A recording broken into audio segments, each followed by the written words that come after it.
Hello ladies and gentlemen, boys and girls. If you don't know me already, my name is Ian and we are here to discuss West Ham versus Manchester City. Now, West Ham finished their last match in spectacular fashion with a Lanzini goal of the season to equalise 3-3 with Tottenham Hotspur. What we do need from now on is that level of performance. And I'm not talking about the first 16 minutes for all of you Manchester City fans out there. I'm talking about the rest of the match.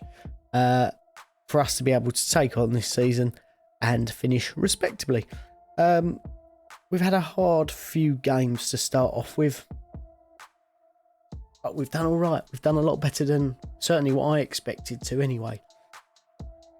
What I have noticed though, before we get into the lineup, is that 80% of you watch these videos are not subscribed. That's what YouTube's telling us. So if you wouldn't mind, press that subscribe button down below. It's much appreciated. Also, leave your comments as to who you think will start for West Ham or even start for Manchester City. Either way, it's all good. Let's get into the team, shall we? We shall start off by saying we do have some new players. We have Craig Dawson, we have Said Benrahma. Both are eligible to play.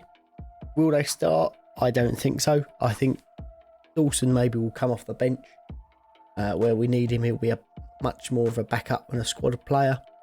Benrahma, I think he's been with the squad for now, what is a week, or will be a week when we play Manchester City.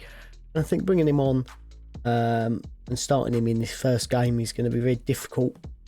Not just tactically getting to know the players around him, but Manchester City, one of the toughest people to play in the league.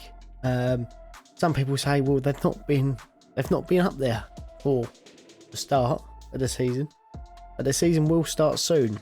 Hopefully, it's the game after us. But in goal, as always, Lucas Fabianski. He's fairly consistent for us. Yes, he did concede 3. Some weren't his fault. He did remind me a little bit of the goalkeeping in FIFA this year at the start of that Tottenham game, but we became solid as a team. In defence, I feel like we're going to stick with being consistent tactically, so 5 at the back. Same 5 for me: Kufau, Balwena, Ogbonna, Cresswell and Masuaku. Now, I was in two minds here whether to put Issa Diop in for Fabian Balwena. His nickname is the General. After the 2 blunders to start off with for those goals against Tottenham, I decided that I would strip him personally of his nickname and call him the Private.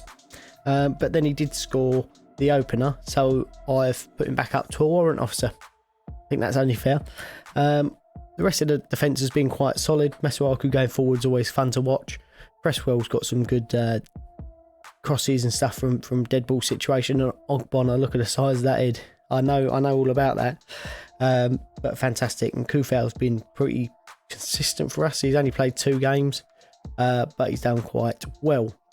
So, moving on to the midfield, we'll know the first name on the team sheet is always Declan Rice, followed closely by Fabianski and Mikel Antonio.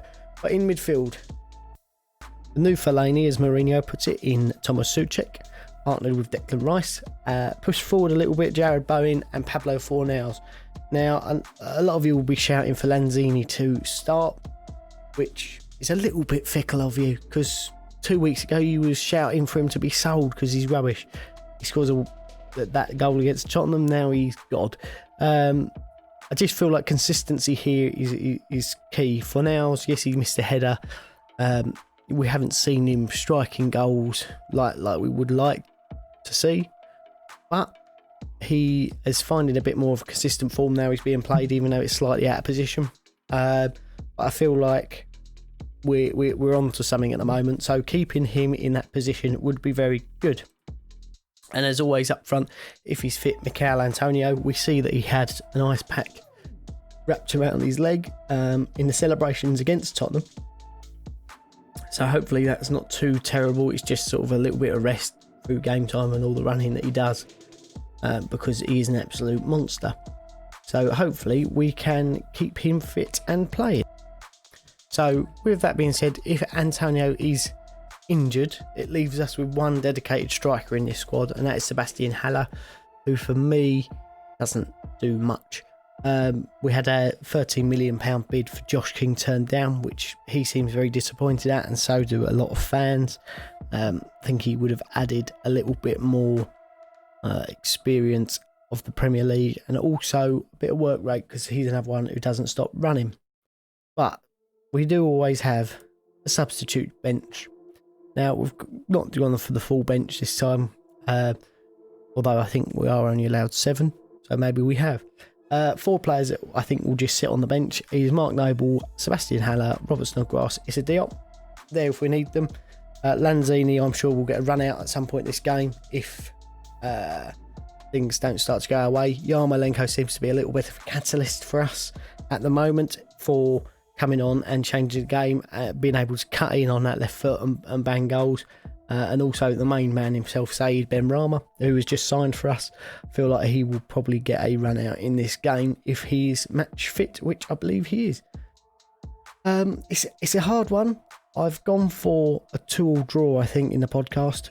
If you haven't already, go and watch that. You'll see all the predictions of what and why. If we can draw a point out of this game, then for me that's a fantastic result. It's one of those that we've not won in 9. Oh no, we've not got a point in 9 games. I did write something down. Yeah, 9 league games is our last point. It's just about being consistent at this point and trying to make sure we keep up the level of performance that we have done, that hard working. Because before, we wouldn't see West Ham be 3-0 down and come back to win it, or it felt like win. We didn't win, did we? We come back to draw. We would have just faded and gone away, and it probably would have been 5, 6 or 7 over the last couple of seasons. But we seem to have some sort of work ethic that's now being built into this team, and a never say die attitude, which is fantastic. I don't really have anything else to add other than I hope we don't get obliterated. I hope that it's not the first game that City turn up this season. They've got some strong players, even though they have still got some injuries. From what I've read, Kevin De Bruyne won't be playing, which is fantastic news for us. Aguero's back, which isn't great for us. Bernardo Silva's still out, so fantastic. They've got Nathan Ake, who's been in and around the Premier League, and they've also got Ruben Diaz, who is a great young defender, but he's inexperienced in terms of the Premier League and its physicality. And with that man up top there, Mikel Antonio, hopefully he can teach him a few things about being bossed. If we can capitalise on a few of those weaknesses and bits that are not going Manchester City's way at this time, then if we nick a draw, fantastic. Or if we nick a win, fantastic. But other than that, then we should push for the draw. It's more than doable. We probably will concede goals, but we won't necessarily score lots. So 2-2 for me. Until next time, I've been Ian. We'll see you soon. Hopefully with some more points on the board.